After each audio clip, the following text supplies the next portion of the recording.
সংসদে ফজলুর রহমানের বক্তব্যের প্রতিবাদে জামায়াত আমির ডাক্তার শফিকুর রহমান যা বললেন। সাধারণত যুক্তি যখন ফুরিয়ে যায় মাথা তখন গরম হয়ে যায়। গুরুতর অপরাধ করেছেন উনি।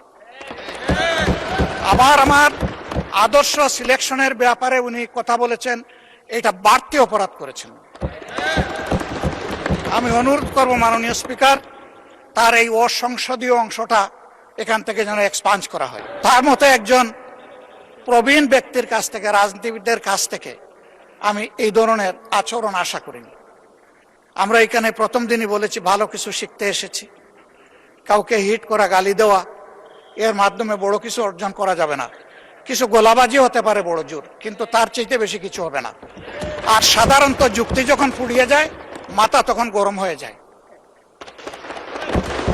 একটা প্রবাদ আছে, রেগে গেলেন তো হেরেই গেলেন।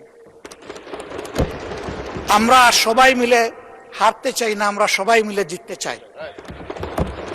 এই জন্য সবাই যেন মাথাটা একটু ঠান্ডা রেখে যুক্তির সাথে সত্য নির্ভর কথাগুলা বলি, তাতে অবশ্যই দেশবাসী উজ্জীবিত হবে, এই সংসদের প্রতি মানুষের আস্থা তৈরি হবে এবং দেশটাকে নিয়ে সবাই মিলে আমরা সামনে এগিয়ে যেতে পারবো।